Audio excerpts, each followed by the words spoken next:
right. Here we go. Another edition of Talkin Dodgers, your number one fan Dodger podcast. Well, welcome to another edition brought to you by Roger Brain Media. This episode is sponsored by Command Creative Studios. If you're looking to jump into the podcast world and start making your own content, Command Creative Studios is your one-stop shop for professional podcasts. With a team of audio engineers, music composers, and graphic designers, Command Creative Studios can get your podcast sounding professional as well as looking professional. For more information, please visit commandcreativestudios.com. Don't forget to hit that like and subscribe button. Help us spread like a virus. Like a virus. Don't forget we're on YouTube, so if you want to look at our pretty faces, go check out the YouTube channel. Okay, You're really pretty. Thank you. It's all the new Dodger Blue. You guys love using pretty. I don't. It's Robbie. Okay, so really fast. Speaking of pretty, the Dodgers look really pretty right now. We have missed an episode or two. Schedules kind of got in the way. We had some stuff happen, but we're back. A lot of stuff to talk about. A lot of good things have happened. Before we jump into a lot of the current stuff, just to recap feelings really fast, because we didn't have an episode right after the Dodgers clinched or basically beat the Padres to move on to the NL Championship Series. So I just want to start that off really quick because that was a very stressful series, in my opinion, going down 2-1 or 1-2, however you want to look at it, and then being able to battle back. And that last game for Yamamoto, because I was very sketched out about Yamamoto pitching the last game because of the way that he has looked against the Padres throughout the regular season. And man, did he come through and dominate. The Dodgers said that they figured out that he was tipping his pitches. Apparently they were correct because the Padres didn't have anything they didn't have an answer for Yamamoto. And that was one of the most satisfying games, even though we only scored 2 runs, just to know that we won't have to see we won't have to talk about the Padres after this podcast until preseason next year. And that is super exciting because most of the guys in that team I can't stand. Mike, you got any feelings on that one? On the Padres series? Just for the fact that the Padres are no longer in our lives right now. And, you know, I'm just very excited about that. It made this new series that we're in right now, even though we're already on game 4, seem like it's like we got all the stress out of the way with the Padres, and now it's time to relax and enjoy baseball, playoff baseball. Are you talking about it as a fan or as far as the Dodgers go? I mean, which way? And as a fan, you can just talk about it as a human being. I don't care. Well, so there's 2 sides of it. So as a fan, and obviously a passionate Dodgers fan, I was a little bit weary that the bravado and the arrogance and the swagger of the Padres were going to get the best of the Dodgers. However, I believe that 3-1 did we beat them 3-1 in the last series of the season, right? Where we won the series? Yes. Yep. I believe them winning that series the way they did in a dominant fashion, they never faltered or were worried when we were down 2-1. Right? So I think we had that. Was it bullpen game that we won? Game when we were down 2-1? Was it bullpen game? The bullpen game brought us 2-2. Yeah, and that was dominant. Okay, so when the bullpen game happened, like it shut everybody up. Like the momentum switched, and then after game 4, I felt this confidence and a little bit of arrogance that everything finally came together after us weathering the storm the last 6 weeks of the season. Yeah. And I felt like the team was just clicking on all cylinders, and like they had found their chemistry and camaraderie with the latest pitching staff. And I believe Roberts was masterful in his management. Yeah. And the second we tied up at 2-2, and then I did not see the 2-0 win with the Yamamoto pitching coming. It was good. It was good. I did not think that was going to happen. Not that we're going to lose, but I didn't think we would play that dominant. With that being said, I've always said, as long as starting pitching does not give up more than 3 runs, we'll win. And we've set records in the last 5 games leading into the Mets series. I mean, we gave up 1 run, grand slam, whatever it became 2. Yeah. So, generally speaking, like I'm superior. I'm very, very confident in our team right now, and I don't think there's anybody that can stop us from getting a ring. I agree with that. Just to put this in perspective and how badly, so the arrogance you talk about of the Padres, the way that they acted at Dodger Stadium. Yeah. Because we touched base on that a little bit on how the fans, what they did was inappropriate, what throwing stuff onto the field and stuff. But then you saw more videos coming out of what Tatis Jr. was doing in right field, what he was doing Machado, to the fan, what Machado was doing, and all those guys and stuff like that. That all came out. So the arrogance of them in that game, they didn't score another run after the second inning of the game that Buehler pitched, the third game. They didn't score another run. And the runs that they scored in the second inning, we've talked about this. I think only 2 of those runs should have been earned. Agreed. And so if you think about it, the Dodgers really handled them. Even though it was a very stressful series, the Dodgers handled them pretty confidently, if you think about it. If you look at the stats, I mean, obviously, if you watch the game, it doesn't feel that way. But if you look at the stats, the Dodgers basically handled them, and they pretty much it felt good. It felt good to put them in their spot, put them in their place, because, like I said, I felt like that was the second. They were the second best team in the National League. I thought they were the second best, and that was so good to actually see them get knocked out and go for the Mets. And then I feel like this Mets series is turning out better than I expected. I feel like it's kind of going the way we all thought it was going to go, but it's turning out better than we expected. And so it's easy. What I'm saying is I like the fact that I can breathe and actually enjoy this playoff. I'm not as anxious during this series because it's a 7-game series also. Again, back to the Padres, a couple things. I think after all the hoopla and the drama that we talked about in that game with the Dodger fans, Padres, Machado, Tatis, and all them, I feel like the team put them in their place and beat them with class. Like, they just flat out beat them. Yeah. Like, there wasn't too much talking back and forth, but at least not, I felt like we just beat them with class, and that was our biggest threat to our postseason was the Padres. Obviously, the Mets did us a favor by beating the Phillies 3-1. But, I mean, we look really good right now. Again, tonight, big win. What was it, 10-2?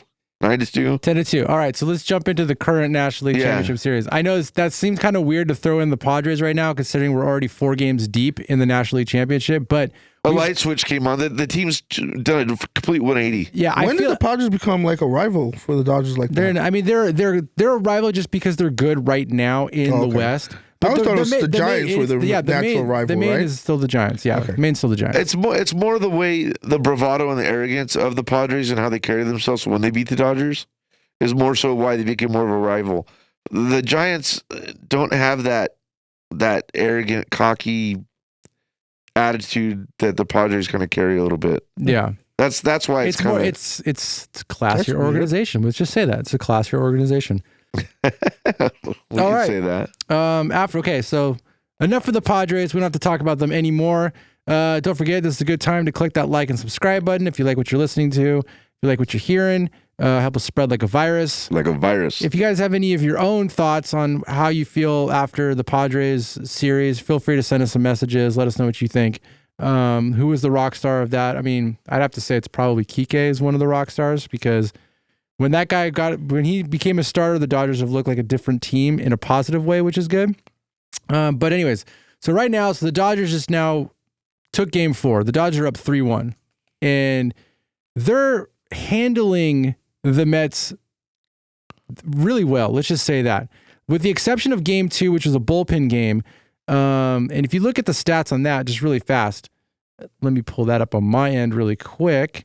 All their runs came from Landon Knack. So now we know why the Dodgers are not starting Landon Knack, why he hasn't been the game 4 starter, not only because the bullpen is so good, but Landon Knack, he doesn't have the confidence or the pitcher swag that we need right now. I mean, he's going to pitch again. Kid. He's a young kid. He's going to pitch again. I guarantee he's probably going to pitch.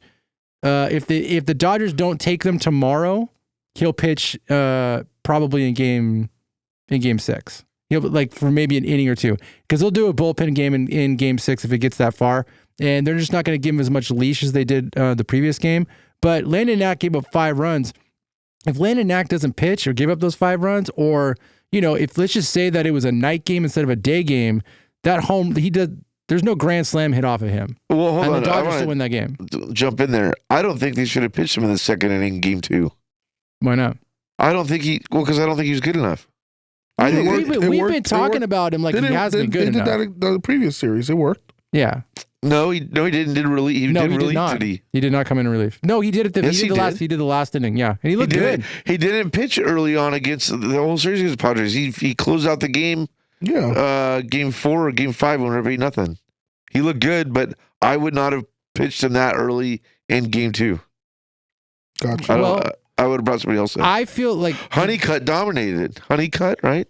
Well, maybe they thought after he had the one inning. 3 strong innings. Honeycutt was an old pitcher. Sorry, yes. Yeah. Yeah, maybe they thought after giving him the 1 inning versus the Padres, that gave him enough confidence that they can use him to get more innings. But let's be fair, though. Knack looked pretty good in the regular season a lot of the times, and we all said that he wasn't a bad number 4 starter. We all originally thought that Knack was going to be the number 4 starter. If it wasn't for injuries, he would have been there. But if the Dodgers weren't a do-or-die game on game 4, he might have started that game. I'm just saying.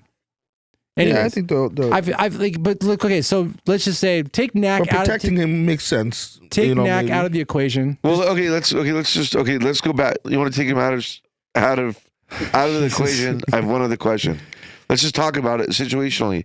So basically, what happened was we walked Lindor, and then pitched him. Do you think we should have pitched to Lindor instead? No, you should have walked him. First base was open. You should have walked him. We would have walked. If that was Ohtani, we would have walked him. That Lindor is their Ohtani. Lindor had hit the home run in the first inning, the leadoff home run. So he's up again. Yeah, it makes sense to walk him with, you said, first base open. Absolutely. And you go against Vientos. I throw a fastball right down the middle. That you don't do, but no, it was a bad pitch. Bad pitch. Anybody would have, But it barely went over the wall. But that's the right strategic move. Yeah, you do right. It was definitely a bad pitch.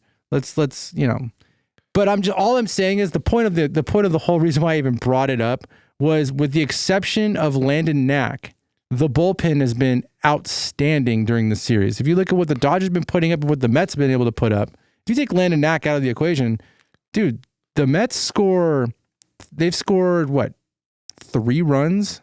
5 runs the whole series so far. If you take Knack out of the equation. You compile that with shutting out the Padres the last few games. Yeah. The bullpen has been Well, what do fired. we have? How many we had a scoreless streak until game 2, right? Yeah. Until Brazier gave up the leadoff home run to Lindor. Yeah, I get it. That's why they walked him the but it was like 33 innings or something like that. Yeah, they tied the record. They tied the record. All right, so let's just recap some things really quick. So Flaherty, dude, finally, Flaherty shows up and becomes the Flaherty that we wanted him to. He pitched 7 innings, 2 contract year hits, 2 walks, 6 Ks. Make that money. That was the most dominant we've seen him ever. Mike, that's that swagger you wanted. It was definitely swag. Hudson comes in, pitches 1 inning, strikes out. Casper, I can't remember say that guy's name. 1 inning. Anyways, they pitch a shutout first game. We score 9 runs. Ohtani 2 for 4, Betts 1 for 4, 3 RBIs, a double. Freeman 2 for 3, Muncy 1 for 4. We'll talk about Muncy in the record he just broke today, or tied it. I gotta look it up again. Kike continues his dominance, 2 for 4. Tommy Edmonds, which I want to talk about him a little bit later as well, 1 for 3. Edmonds and Lux both had a sack bunt in game 1. It was a great baseball game to watch because it was pure Dodger dominance on both ends, on pitching and offense. And the Dodgers put on a clinic. Check this out. The Dodgers scored 9 runs with only 1 extra base hit. Only 1 extra base hit. There's no home runs. It was a double. That's it. That's awesome, right? I think you think so as well. No, I agree. I just want. I was letting you do your thing. So, I actually really like Casparius. Casparius? Yeah, I'm not struggling with it not gonna work here no more. That's for darn sure. Dude, I like him a lot. I think he looked really good that first game. Yeah, he's definitely he's going to be a good pitcher for the future of the Dodgers. Yeah, I like him a lot. I think we're going to need, we get to the World Series against the Guardians. We're going to need him. But I know that, I don't have any. It's pretty good. We played really well game 1. Yeah. And I think beating the Padres took all the pressure off. It's the NLCS. That's what I'm saying. It deflated. It basically, there was like, now they could breathe. Especially because 5-game series, going into a 7-game series, not having to worry about the constant threat. Look, the Mets are a great team. Max, I think you said they're the best But they're team not the Padres. They're the best team in baseball since what? July? Whatever you said? End of May. There were 11 games under 500. Yeah. And then went on a ridiculous tear. But they were hot. Their lineup, I'm sorry, is not as threatening as the Padres lineup was. And their pitching is definitely not as threatening as the Dodgers pitching, or I'm sorry, as the Padres pitching. They've been doing it with a lot of amazing comebacks. Yeah, and I will say, I was surprised at the outcome of the Phillies-Mets series. Well, Phillies haven't been playing good baseball since the All-Star break. I was not surprised by that. Anybody would have. If it was Atlanta would have taken them out too. Like so? Phillies. I know, but on paper. Exactly. I was surprised that they lost 3-1. Baseball is more than on paper, so Philly hasn't been playing good baseball since the All-Star break. Yeah. And the Mets, who on paper, this was supposed to be a transition year, they pieced together a pitching staff, and they were hot. On paper they didn't look great, but they won a bunch of games. And Atlanta, another one, they lost all their great players, and they still won games. So that's baseball, Susan, like they say in New York. Anything else on that game 1 dominance? I mean, we're playing great team baseball right now, and you talk about teams getting hot, Max. You talked about the Dodgers are hot the now. whole season. It's when you get hot at the right time, and even with our injuries that we've had, Freddie Freeman missing games, pulling them out early. People have stepped up. I actually think Max Muncy going to third and bringing Kiki into the lineup and Lux sitting actually makes us a stronger baseball team. Muncy's at first. Well, that's what I mean. Taking Muncy from third to first and getting Kiki in the lineup as a starter, I actually think. Kiki's already a starter because Rojas is out. Kiki's playing center field, and then that brought Tommy Edman into shortstop. Yeah, okay. When Freeman sits, then Paez has been coming into center field, and then Kiki has been going to third base, and then Muncy's been going to first, which that definitely makes us better defensive wise. Third maybe a little bit, but not in center, because I really don't like the way Paez plays center. I mean, we forget Kiki played center in Boston, and Kiki played center a lot, obviously with the Dodgers before. He plays a pretty good center field. And the play that he also made, we're watching the replay right now. The play that he made in game 1, when he when he faked him out like he was going to throw to third, that was a huge play. And he throws to second base, gets him in a great play, dude. That's smart baseball. Kiki is Remember we talked about Tommy Edman, and like when we draft players in like Little League and stuff like that, and you see these guys who are like really small that like if they were bigger, they'd be like really good baseball players. They're just gamers, because they're just smart and they love it. I think him and Tommy, Kiki Hernández, I feel like he's bigger than Edmonds. I mean, he might not be. He just looks that way, but he's a very smart baseball player. Kiki Hernández is a very smart baseball player, and it definitely shows when he's out there playing. That's a smart move. I haven't seen anybody do that on the Dodgers. Fake a throw to try to get fake a throw like that. He had a whole crow hop move that he was going to throw to third base, but then throws it to second base. I'm surprised he didn't tweak his back when he did that. I've never seen that. And he pulled that off extremely well. That was awesome. Go, Kike, go. All right. I think it's enough of a game 2 or game 1. We'll talk, there's no highlights for game 2. We're just going to basically just say, look, this is what the bullpen did. Knack blew it. Brazier gave up a leadoff home run. Bonda came in, was great. Honeywell came in, pitched amazing. 3 innings pitched, 2 hits, 1 walk, 2 Ks. Henriquez, which we love him, 2 innings pitched, 2 hits, 1 earned run, 2 walks, and a K. It's what we call in sports a gentleman's sweep. The gentleman's sweep. You give him one. You let him get one. It's okay. You let him get one. So Tommy Edmonds, 3 for 4 in that game, 2 RBIs. He's the best hitter on the Dodgers right now, at least average wise. I called that. You called it. Muncy, 1 for 2. So this is the start right now, game 2 of the streak that he's going to go on right now, which is 13 consecutive. Reaches base 13 consecutive times, which breaks or ties a record. He broke the record. He tied it. He tied. He was tied with going into the 9th inning tonight. He was tied with Reggie Jackson. I thought it was 11 was the record. I think it was in the National League or something like that. 11 was the National League record? Maybe. I don't know. But I mean, that's an amazing stat. I was actually surprised what he. But that's why analytical people love a guy like that. Who cares about his batting average? Just get on base. I want to talk about game 2 a little bit. Is just good as a hit. Are you going to jump to game 3? No, we can wait. Talk about game 2. So I still believe we could have won game 2, even though we were down 7-3. Kiki Hernández came up 2 different times with, I think, runners on first and second or bases loaded with 1 out. Yeah, no, you're right. And we were still putting pressure on the Mets, where if a couple of base hits here and there, we could have pulled that game out. We did lose it, but if we didn't give up that grand slam, we got the win. We gave that game away. Didn't get guys home, but Kike had a shot to have a big base knock, and he got out a couple times. Yeah, and then Ohtani, we could talk about Ohtani. Ohtani was struggling a little bit. He's like, 0 for 19 with no runners on? I think it got bigger than that. But yeah, just generally speaking, like he didn't help us either by getting on base. And like if he would have got on base, I don't know what Mookie did in game 2. I don't think he was doing very well until tonight. But nonetheless, the bottom half of the lineup was really supporting us. And then jumping into game 3, if you're ready for that. I'm ready. I mean, the top of the lineup, Ohtani, Betts, Muncy, everybody was hitting tonight. So, well, that's game 4. We're talking about game 3. Oh, sorry, game 3. I'm off. We're definitely talking about game 3 because we're talking about Buehler. Because I really want to talk about Walker Buehler. So I missed the game. That's You're right. my guy. We're jumping into game 3. That's Here we go. My guy. Sorry, game 3. Walker Buehler is back. Okay, he is back. Granted, he only pitched 4 innings, but you take what he every single time he's pitched, he's moved forward. Maybe 1 step back, but 2 steps forward. He's been so clutch in the playoffs. He's been clutch in the playoffs. Bases loaded, full count, his whole pitch career against Lindor. His whole career, he's been clutch in the playoffs.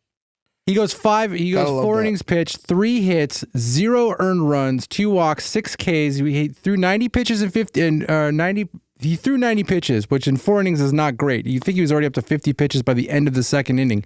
But he battled. He had some bulldog in him. He had some Hershiser bulldog in him. And he had a lot of swing and miss. He wasn't spot on the entire time. He wasn't hitting the zone all the time. But when he missed, he didn't miss bad. He didn't miss in the zone. He didn't get away with anything. That's what I'm saying. He looked really good. If he missed, he was out of the zone. It was unhittable.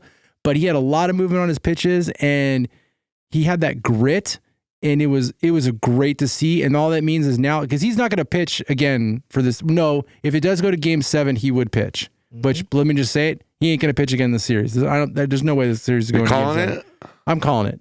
There's no way it's going to game 7. I'm just going to call that. So that means now we can take what he's doing now. He can take that in to the series against Cleveland and really hand it to him. You guys are really good. I won't say nothing. I'll just let it slide. I know. Can we give my time will come? Look, it'll be amazing if it's I want it to be Dodgers Yankees. I want it to be Dodgers Yankees. I don't want I want it to happen. So, but Buehler looked amazing. It was the right move to pull Buehler after 4 innings pitch. Kopech came in, 1 inning pitch, 0 hits, 1 K, looked outstanding. Brazier came in, 1 inning pitch, 0 walks, 1 K, outstanding. Trinan came in, 1 inning pitch, 0 earned runs, 2 Ks. Kasperius, sure, whatever. 2 innings pitch, Kasperius, 1 walk, 3 Ks. Look, pure dominance on pitching once again. The Mets get 0 runs. Let's look at the offense for a second. I can't because someone's got their marker on my notes. Oh, you're messing me up. Move. Thank you. Ohtani, 1 for 4. Home run. 3 RBIs. Betts, 1 for 4. Muncy, 2 for 2. Continuing the streak with the home run. Also with a walk. Smith finally decided to bring his bat to a game. 2 for 4. Had an RBI. Kike Hernández, 2 for 5. Home run. 2 RBIs. Dude, it was a great game. I was loving that game the entire time. Sitting on the couch just like, hey. It was awesome. Pure dominance. I was stressed with Buehler was pitching, but as soon as they took Buehler out, then it was like, all right, let's enjoy the baseball game. It was great.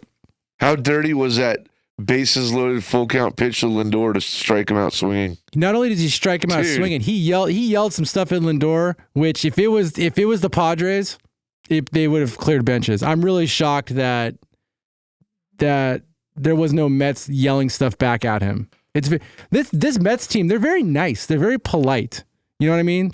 Yeah, but I mean, it's Well, NLCS. So you got to get loud and excited for striking. Yeah. Like in that spot, like that was a huge pitch for him. Yeah, it was huge for the game. Yeah. Totally, it totally was. Because if there's a base hit right there, that changes the momentum of the game for sure. Maybe even the series. The Dodgers still going to win that. They're still going to win that game, but it definitely does change the momentum a little bit.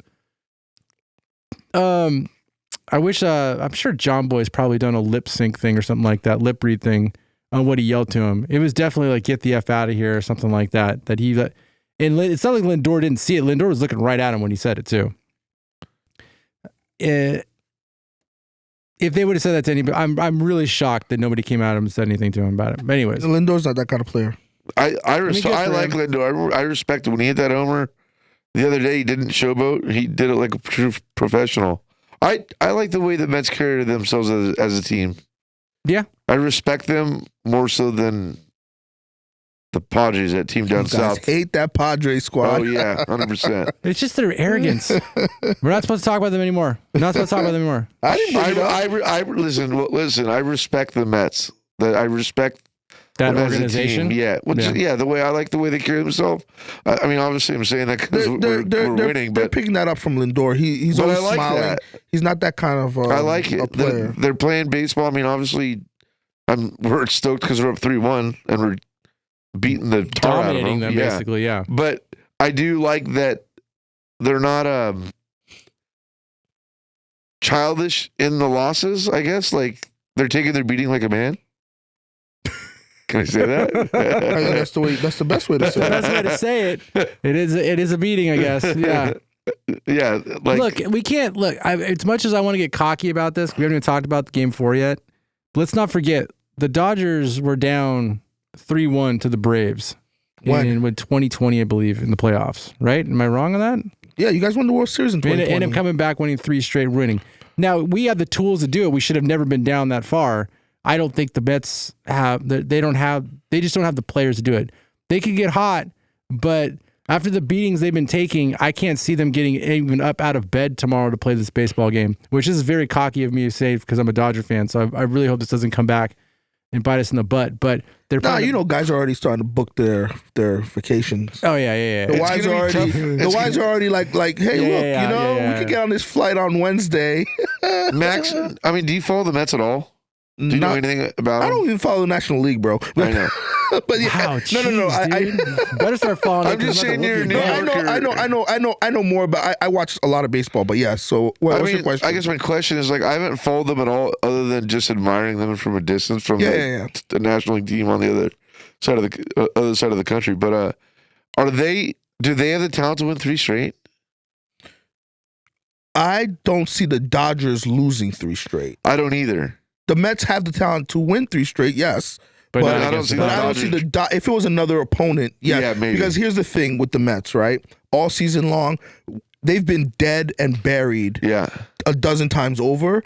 And for whatever reason, they've been super resilient. And because all their games have been comeback wins too, right? Yeah, like Lindor hits the home run against the Braves to get them into the playoffs. Then Alonso with, what is it? 2-run shot hit against Milwaukee, facing elimination against one of the best closers.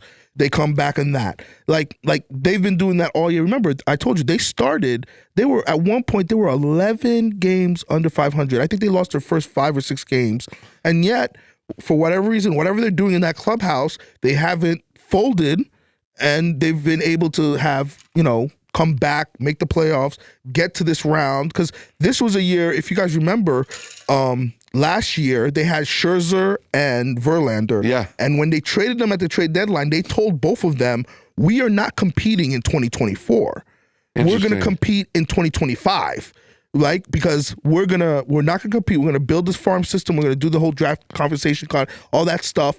We're not competing. We're not gonna be bringing in all high-priced free agents. We're saving that for 25 because in 25 you got this coming summer.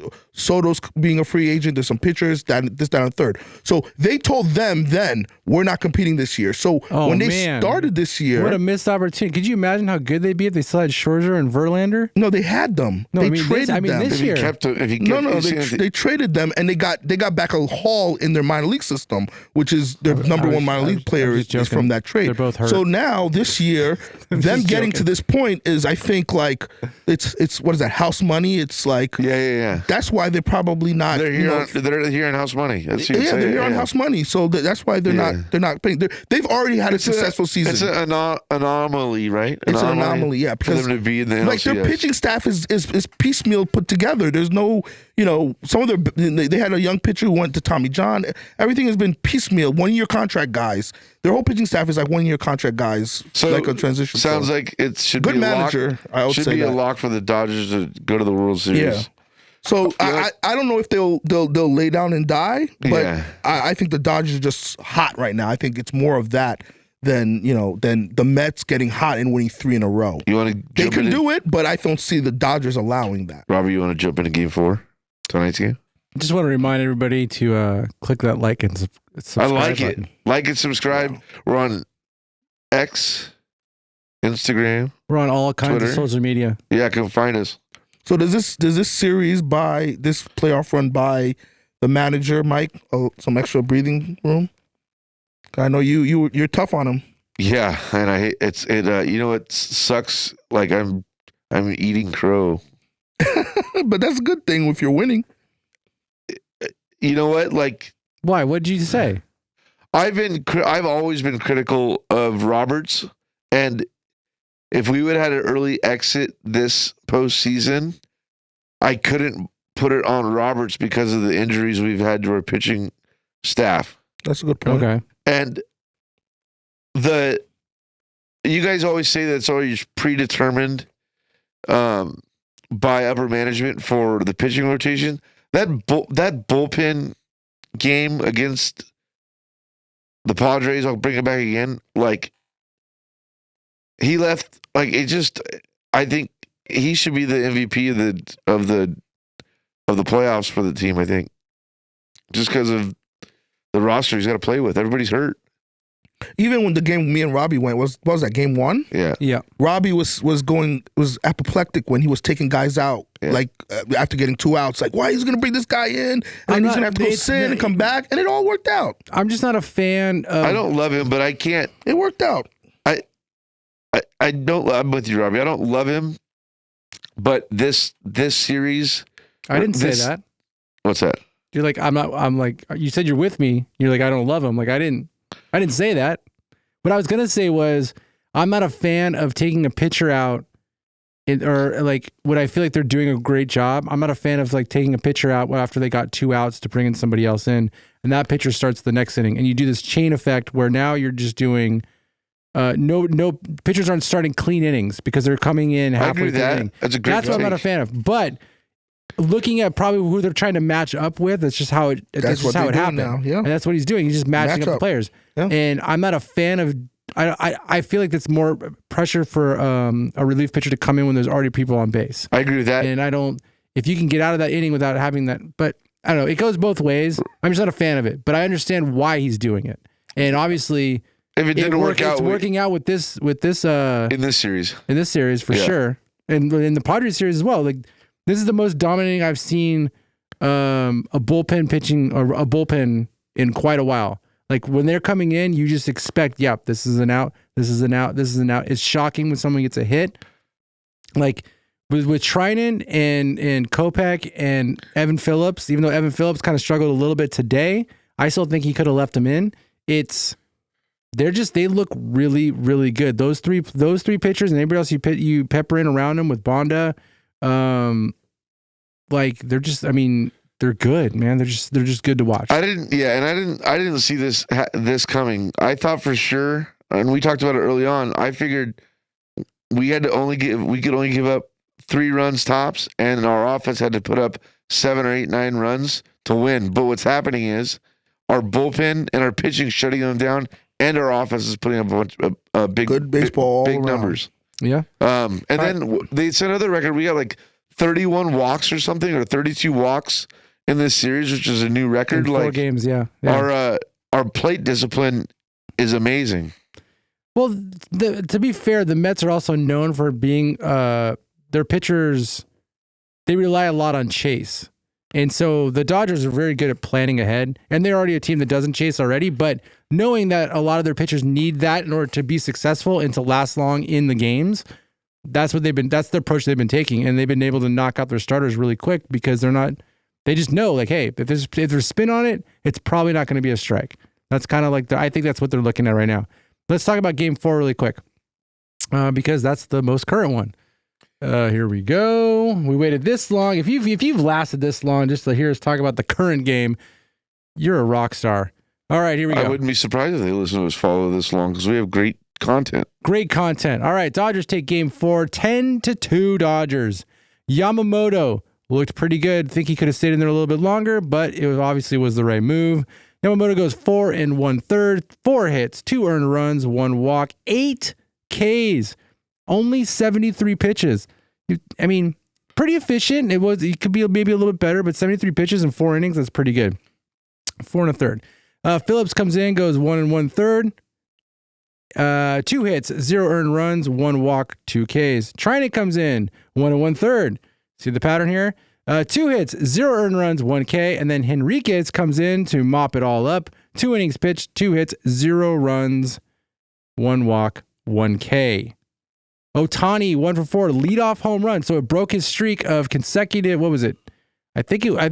Mike, you might have been right. I think it was 19. I feel like it was like in the 20s. It was probably more. 2 games ago, it was 0 for 19. It could have been 0 for 20 or 0 for 21. Yeah. So he had this weird stack going on where he couldn't get a hit if there was nobody on base. But if there was someone on base, it's like he was something ridiculous. Like it was like 17 for 20 or something. Yeah, like he's that. batting like 800. Yeah, if somebody's on base, it was some ridiculous stat. Yeah. So anyways, Ohtani 1 for 4, leadoff home run. He had 3 walks in this game. Betts the game right now, 4 for 6, home run, double, 4 RBIs. He was a triple shy of a cycle. Yeah. Tommy Edmonds 2 for 6, hitting in the 4th spot. He had 2 doubles, 3 RBIs. Kiki Hernández still being Kiki in October. What do they call it? Keektober? Keektober, sure. 2 for 5, an RBI. Muncy, 1 for 2, 3 walks, reached base 12 consecutive times, new postseason record. I wrote new postseason record, so it has to be true. Pure dominance. Like it's just a fun baseball team to watch. You never know where the offense is going to come from because the lineup is so deep. It's so scary that when the opponents look at it. I got something for you on Kike. Go, tell me now. Highest OPS on the road, postseason history, minimum 75 at bat. Wait, is he highest? Because hold on, listen to number 1. Here's the number. Here's the top 4. Lou Gehrig, 1.375. Babe Ruth next. I said Lou freaking Gehrig. Yeah, Babe Ruth. Babe Ruth, 1.315. Babe freaking Ruth. Number 4. Carlos Beltran, underrated Hall of Famer right there, 1.141. Remember, he has those ridiculous playoff runs with Houston, and also with the Mets. Actually, he played with the Mets. He had great runs with the Mets, and ridiculous. That Houston year was like home run after home run. And then you have Kike Hernández at 1.077. How cool is that? To be on any list with Babe Ruth and freaking Lou Gehrig is ridiculous. Let's talk about Kike for a second because I wanted to actually. There's a segment that I want to talk about, and let's just jump into it now. So it's interesting that you bring up how good he is in the postseason. Yep. Because this isn't a fluke, right? Obviously, we've seen him do it for many years with the Dodgers. He did it in Boston. He had a great run in Boston. I think he broke some record with like extra base hits or something like that. We don't need to talk about Boston. Let's talk about the Dodgers. With that back to Dodgers, look at what he's doing right now. So we put so much stake in what players do in the regular season. For example, Aaron Judge. Right? So I do believe Kike did something. I think he's like past Judge in like a lot of things right now. And they have almost the same amount of at-bats, I think, in the postseason or something like that. Something that's kind of sad, but then also great at the same time. Because you put all this money in a player to be great in the regular season. We see it many times with Alex Rodriguez, with all these other players that prove that they can be these types of players in the regular season. But when the playoffs come, they're non-existent, or they're a shell of themselves, or maybe they might have one game, but they don't do great it's in their head. The postseason. It's in their head. So do you put more stock in a player like Kike? Considering, look at Kike. He just signed a 1-year contract for $4 million to play with the Dodgers. They picked him up last minute. remember that podcast? We were excited that they picked him up. He was like the last piece that they got before the season even started. He showed up with like a week left, I believe, maybe 2 weeks left of preseason before the season even started. Look at the contributions you're getting out of this guy right now. So why aren't teams going after him more to lock him into a longer contract, knowing, like, I'm talking about contenders, teams that are contenders that they're going to make it, so they can handle a regular season Kike, but then knowing that you're going to have a Kike like this in the postseason.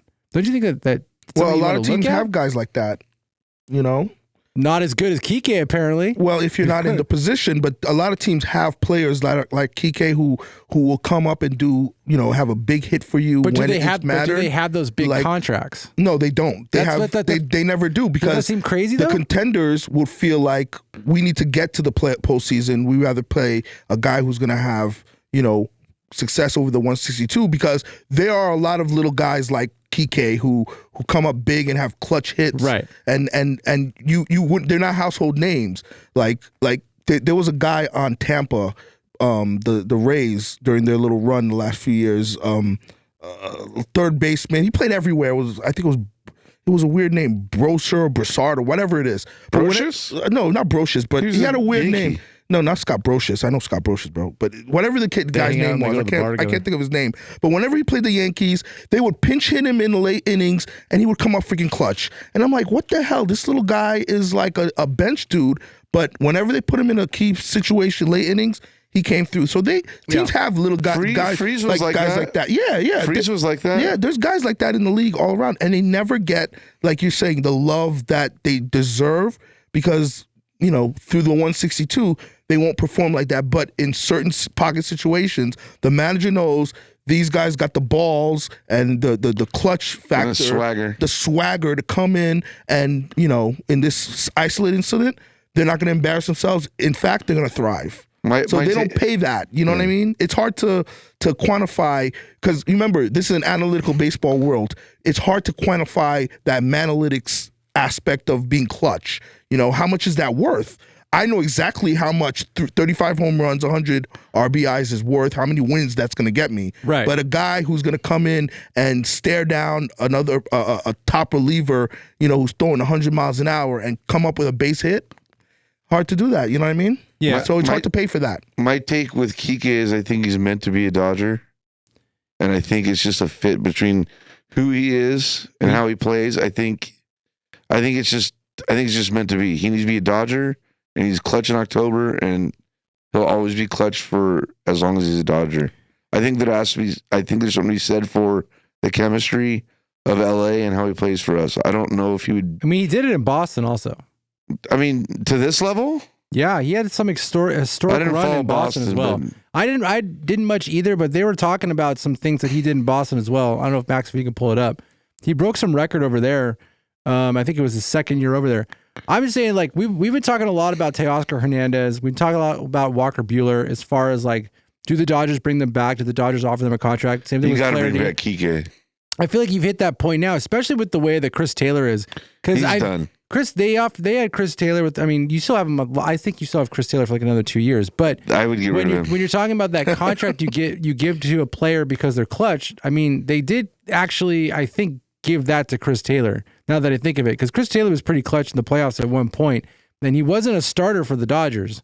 So they gave him, I don't know, I think it was like a 6-year, $40 million contract or something like that. I don't know the numbers too much, but I think what Kike has done for the Dodgers, with his first time with the Dodgers and now with his second time with the Dodgers, it seems like a no-brainer to figure out a number that works to keep him in this organization for at least another 3 or 4 years. Because it just makes sense. I'm not sure how old he is now that I've just said all that. I mean, I don't think he's that old. So 3 or 4 years, I think would be reasonable for him, unless there's another team coming knocking on the door saying, hey, we know we're going to be in the postseason. We need a player like you that has that swag, but then also has that Flexibility to play a lot of positions. The Dodgers need to keep him. He's too valuable. PK's 33, by the way. And the guy I was talking about on Tampa was Mike Brousseau. And the year I was talking about, he batted .302 with only 98 plate appearances. So it was like whenever they needed, he came up with a big hit. Yeah. Just a little scrappy guy who just clutch. Just doing a little fact checking. Well, look, I think we're all for Kiki being a Dodger long term. Kiki being a Dodger long At term. 33, what are you giving him though? Like I said, I'd say 3-year deal. 3 or 4 year deal. 3-year deal, and let's get rid of CT3 somehow. No one's taking that guy, man. You don't think you they're have to buy his gonna contract. release him? If you really, but you're releasing him with. I mean, I guess it's not that much money for the Dodgers. I don't know. Drop him, release him without doing a huge deep dive on his contract. No, you can trade guys like that. You don't need to release them. You don't need to DFA. I don't know who would take DFA him. Huh? Who would take CT3? People will take them if you attach like his bats late. I don't might. Maybe. Yeah, you might you could pass him on, especially if you say you'll pay some of his salary and you know. I would let CT3 go. I would value. as much as Chris Taylor's done for us, I think it's time for him to go, and I think Kike takes his spot in that roster slot. He's valuable, but again, we can probably wrap it up a little bit, Robbie. Jeez, Dodgers are looking really good. Well, I don't know. It's 11. You gotta get out of here. I don't, but our stat master does. We could talk about the next game if you want. You mean the game we're gonna win? The preview of the game. So all right, so the Dodgers got game 5. Flaherty's on the mound tomorrow. But we had a whole ad spot that Max was supposed to read. We'll do it right now. Jeez, man. Do it right now. Just jumping the gun. I didn't even copy and paste it into the notes. It better not be like one of those fake ads like I got buy you. a Toyota or something. Got you. No, real one. Not a real one. This is a real company. Is an up and coming company. I think we've all heard of them before. I'm going to go ahead and put this read in here for you, Max, and you just go ahead and you read it, okay? It's in the Big was reading, and I don't see anything in our notes. If you give Kike a 1-year deal, just go give him 1-year deals. 3-year deal. Okay, Max on the way. And he pitches. He pitches. He does. He's valuable. The Player Spotlight is brought to you by Rutger Brain Media, the up-and-coming podcast company delivering top-quality content across all podcast platforms. I don't know, top quality. That's what it says here. But it is top quality. Dude. Those guys know what they're doing. All right, let me Ron Burgundy this thing. From sports entertainment to in-depth movie and TV reviews, Rutger Brain Media is your go-to for fun and exciting content. Don't miss out. Visit their Patreon page at patreon.com/RutgerBrainMedia and help buy some coffee to support this dynamic new company and be part of something special. Subscribe now and get ready to have your brain truly entertained. What is this? I'm not going to write these. You almost caught me with that. I was about to say it's time to... You think he's Ron Burgundy? He's going to... I was about to read that last line. Anything you put on the teleprompter, he's going to read. You almost had me there. I know, I see it too. San Diego? You almost had me. Hey, someone had that meme going on. They put a tiny face on him. You saw that, right? Yeah. That was good. Okay, so next game 5. Today, tomorrow, depending on when you're actually listening to this podcast, Flaherty's taking the mound against a bullpen game for the Mets.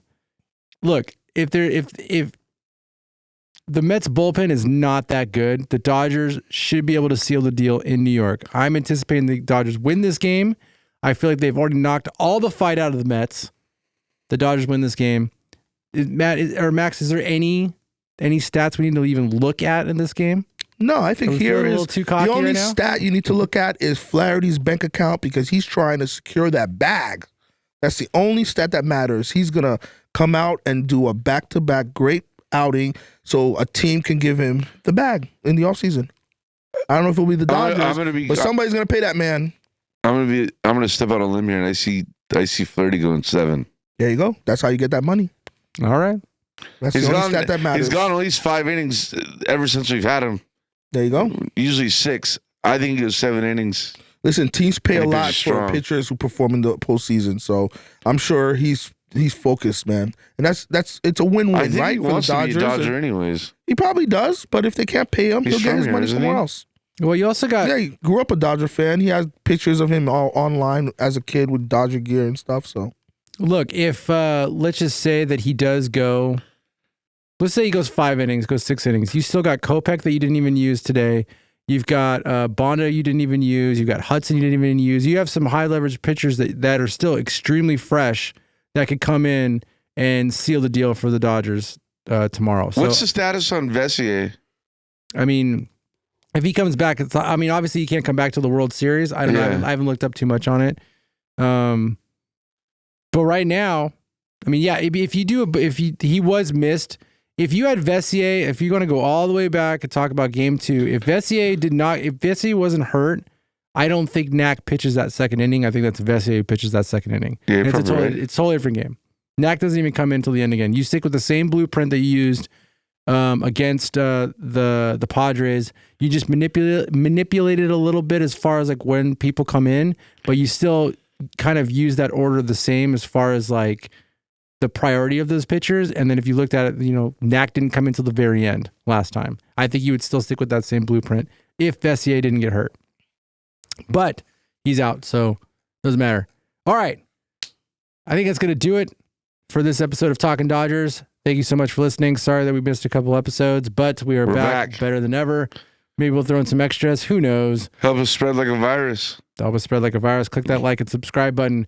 If you're a fan, please go check out our Patreon page at patreon.com/RotYourBrainMedia. All of your contributions help us create new content, keep the lights on, and pay for the coffee to keep us up. Pay for the coffee to keep us up. All right. Let's go Dodgers. I am stoked for our chances right now. Love it. All right. We'll catch you guys next time. See you on the next one. Yep.